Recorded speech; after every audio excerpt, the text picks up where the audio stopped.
شاید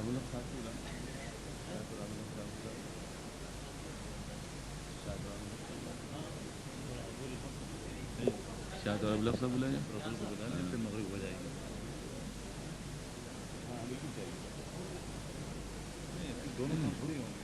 ہو جائے گا، ہو جائے گا۔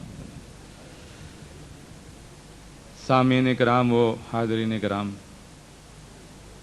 اس وقت ایک عجیب کیف کا عالم تھا۔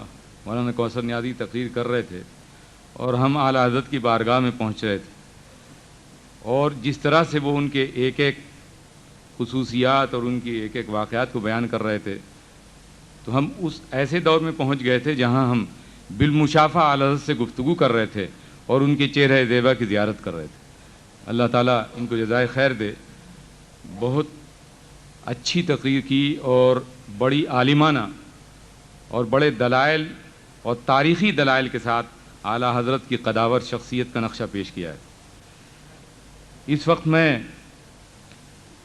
ہمارے پاکستان کے مشہور خطیب اور قابل صد احترام حضرت مولانا علامہ تراب الحق قادری صاحب ہمارے یہاں تشریف رکھتے ہیں۔ میں ان سے درخواست کروں گا کہ وہ تشریف لائیں اور اپنے خطاب سے نوازیں۔ ہو گیا؟ 10 منٹ باقی ہیں حضرت۔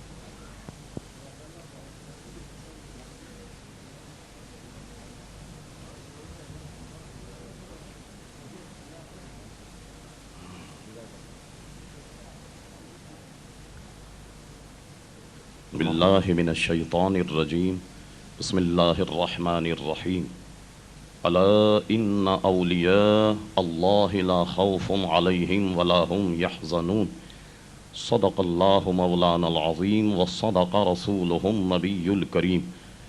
ان اللہ وملائکتہ یصلون علی النبی یا ایہا الذین آمنوا صلوا علیہ وسلموا تسلیما۔ اللہم صل علی سیدنا و مولانا محمد معدن الجود والکرم وآلہ وبارک وسلم، صلاة و سلاما علیک یا سیدی یا رسول اللہ۔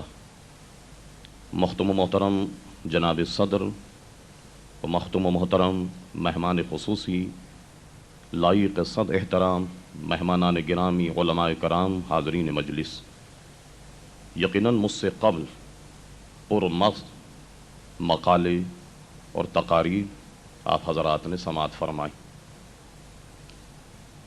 آج اس عرس کے موقع پر تحقیقات امام احمد رضا کی یہ کانفرنس اعلیٰ حضرت امام اہل سنت رحمۃ اللہ تعالی کے وصال کے 71ویں برس منعقد۔ گویا اس دنیا سے امام اہل سنت کو گئے 71 برس ہوئے، اور اب بھی بعض گوش امام اہل سنت کے ایسے ہیں جو عوام کے سامنے نہیں آئے۔ اہل دانش اور وہ حضرات جو مقالہ نویس ہیں، ہر موقع پر ایک نہ ایک نئی چیز کو اعلیٰ حضرت امام اہل سنت کی اجاگر کرتے، اور حقیقت بھی یہ ہے کہ اعلیٰ حضرت امام اہل سنت کی شخصیت ایسی ہماگیر کہ جس سمت امام اہل سنت کو آپ دیکھیں گے تو ایک منفرد مقام امام اہل سنت کا پائیں گے۔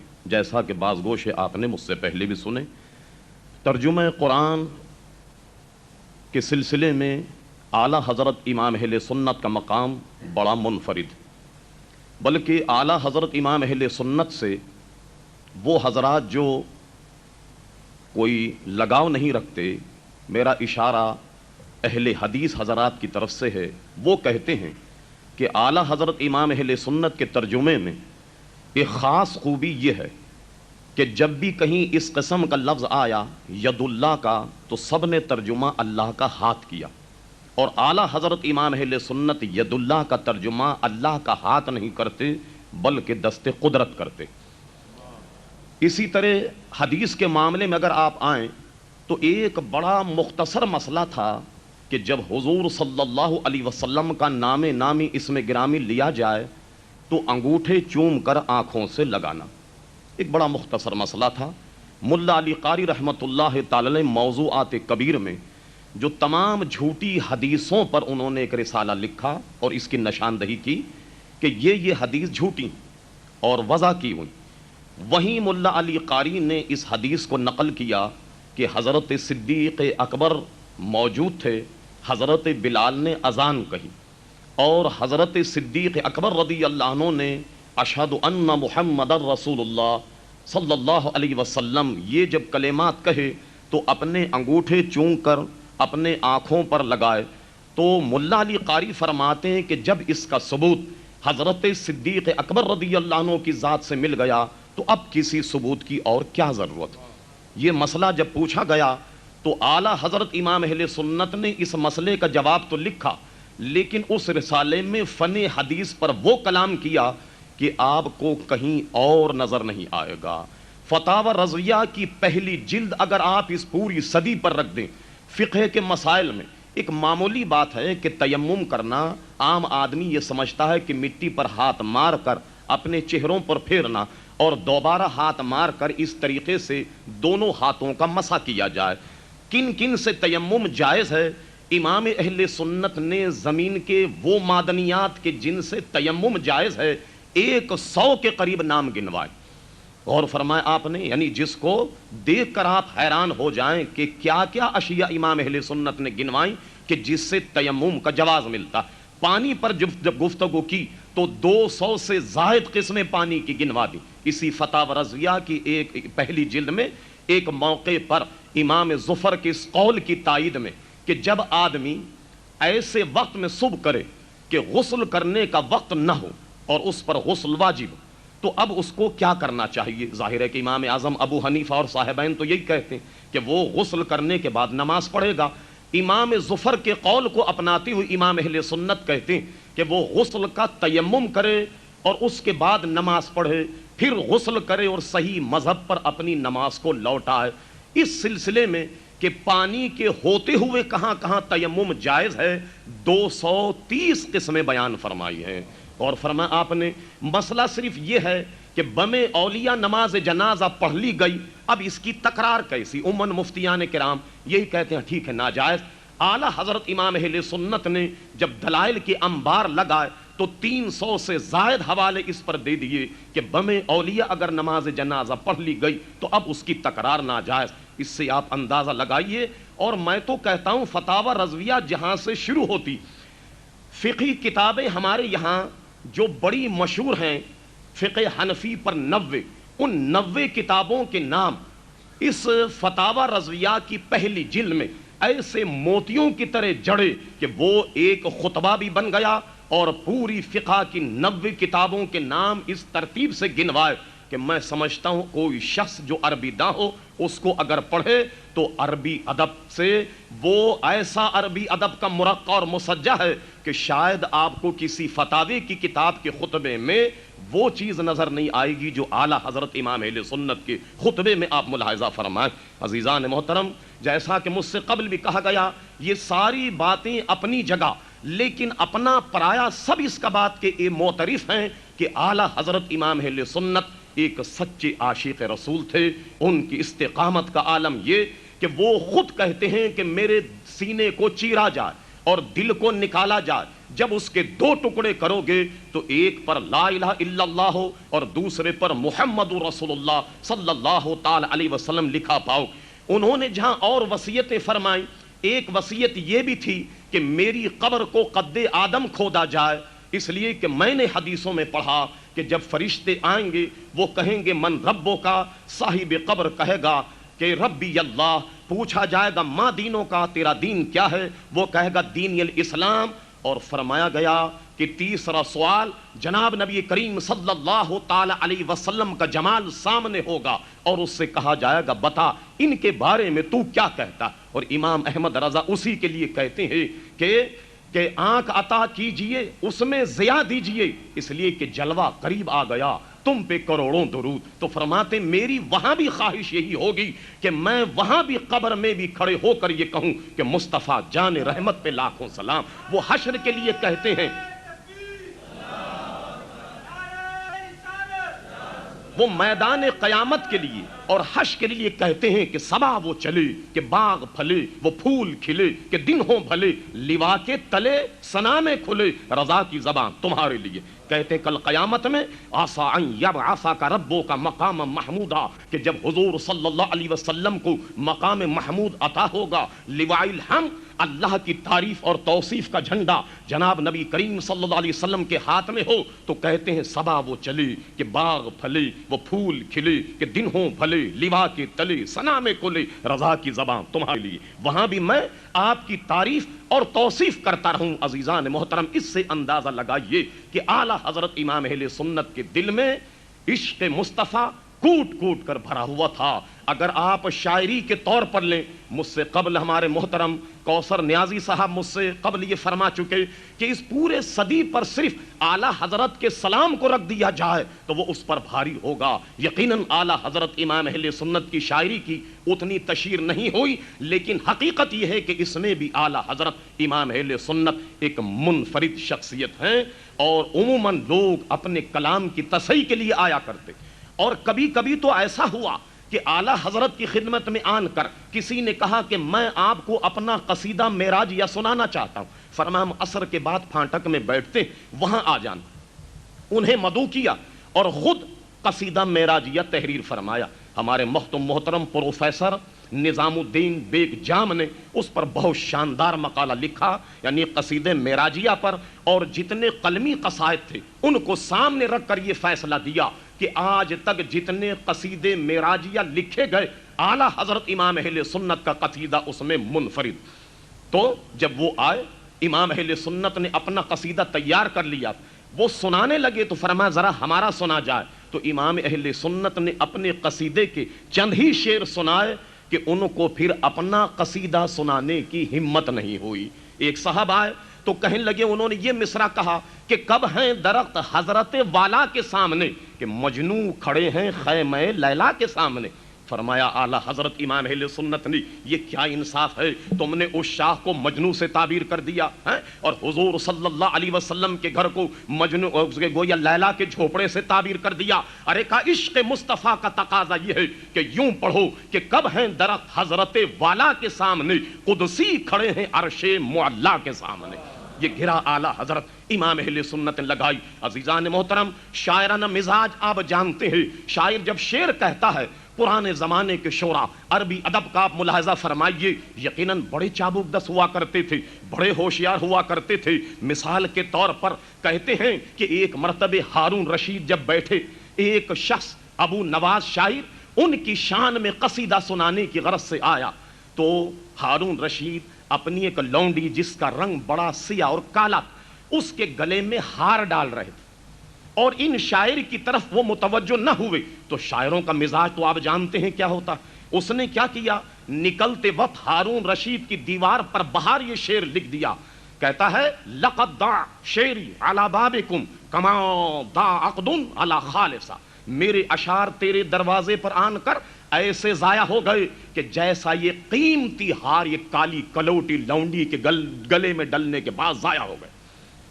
یہ جب نکلا ہارون رشید کی نظر پڑی تو کہا یہ کون شخص تھا. لوگوں نے نشاندہی کی فلاں صاحب تشریف لائے تھے, اور ظاہر ہے کہ جب ان کا کلام نہیں سنا گیا تو ان کو یہی سلوک کرنا بھی چاہیے تھا ہارون رشید. جب وہ واپس انہیں بلایا گیا تو اس نے اس دیوار پر ہاتھ رکھ کر بڑے ہوشیاری سے سپاہیوں سے پوچھا کہ مجھے کیوں یاد کیا ہارون رشید نے, کیا کہنا چاہتے تھے, اور مصرے سے لقد ضاع عین کا دائرہ کھرچ دیا اور اس کو حمزہ بنا دیا. اب شعر بن گیا لقد ضاع. پھر اس کے بعد کچھ باتوں میں لگا کر سپاہیوں سے کہا کہ وہ کیوں مجھ سے ملنا چاہتے ہیں, میرا مقام تو ایسا نہیں کہ میں ان سے ملاقات کروں, آخر کیوں یاد کیا.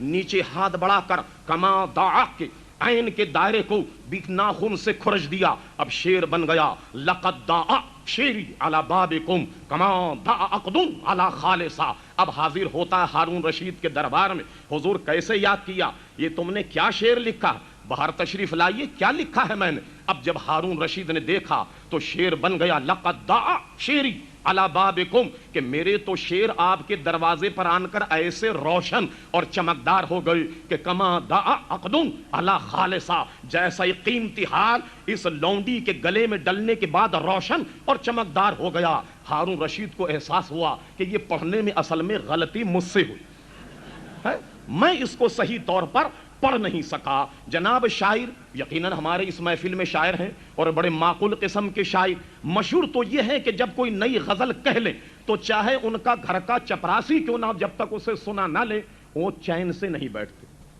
سنائیں گے صاحب اس کو۔ اس لیے کوئی مصروف آدمی شاعروں سے کتراتا، گھبراتا کہیں ایسا نہ ہو کہ کوئی نئی غزل یہ اپنی سنا لے۔ کہتے ہیں مولانا جامی رحمت اللہ علیہ کی خدمت میں ایک شاعر آئے اپنا دیوان لے کر اور کہنے لگے مولانا میں نے یہ دیوان لکھا۔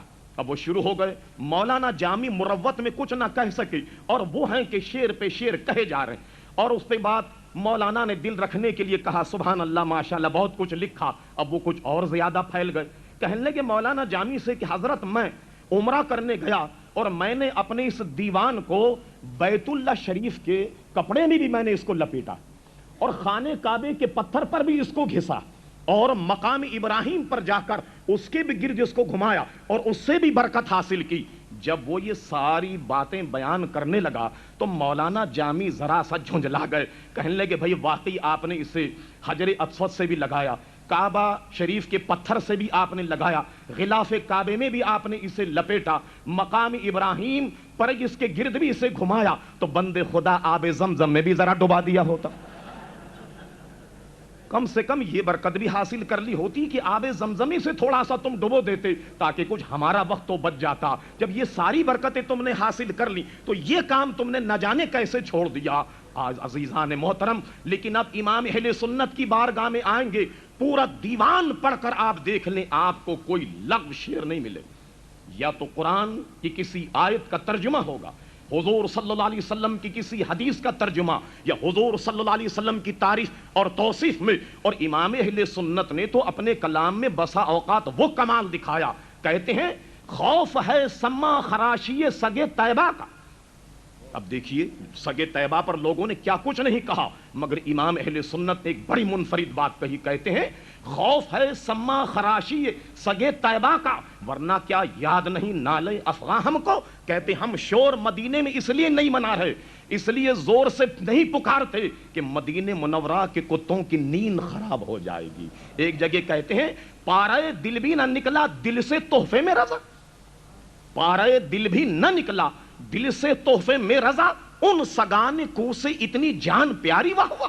ارے رضا جب مدینے میں گئے تو اپنے دل سے کوئی دل کا ٹکڑا نکال کر سگے مدینہ کو بھی نہیں ڈالا تم نے، ارے ان سگان کو سے اتنی جان پیاری واہ ہوا، یعنی تم نے مدینے منورہ کے کتوں سے اپنی جان کو اتنا عزیز کیا۔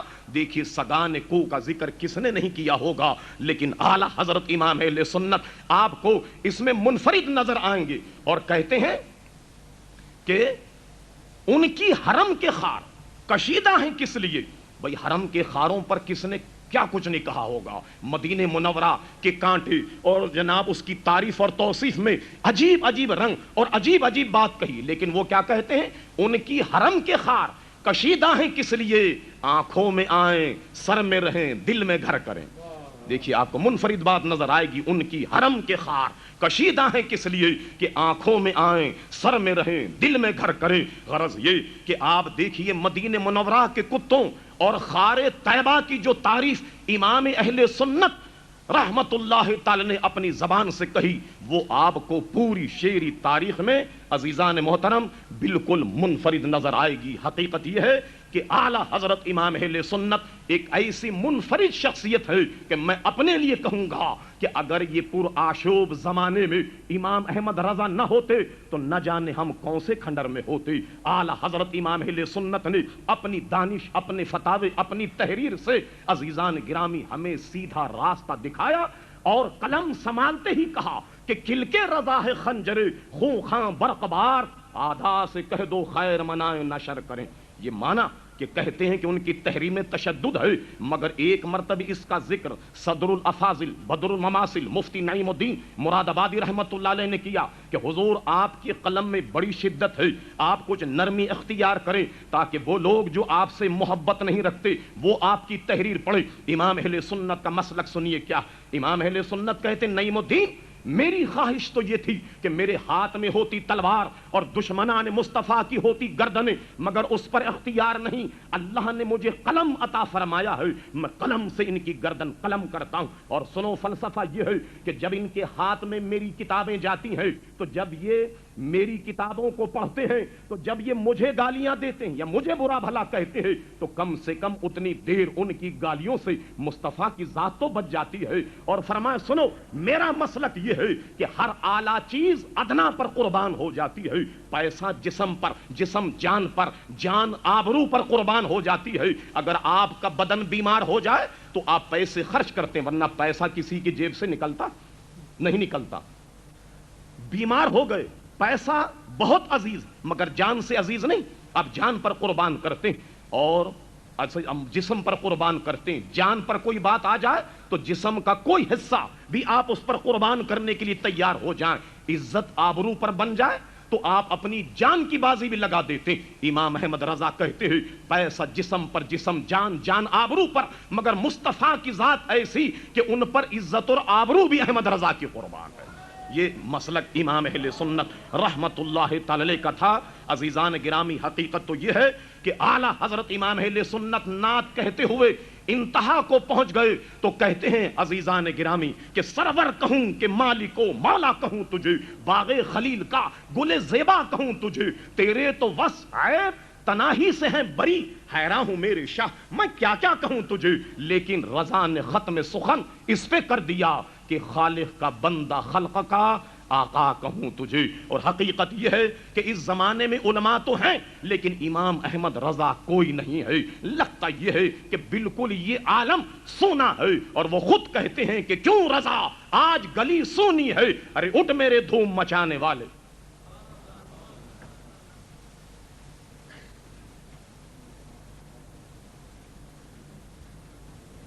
محترم حاضرین کرام، نماز مغرب کا وقفہ ہوگا، اس کے بعد ہمارے مہمان خصوصی اور صدر محترم کی تقاریر ہوں گی، اور اس کے بعد جس انعام کا امام احمد رضا ریسرچ ایوارڈ کا اعلان کیا گیا ہے وہ ان بزرگوں کو دیا جائے گا جن کے نام کا اعلان کیا گیا ہے۔ تو نماز مغرب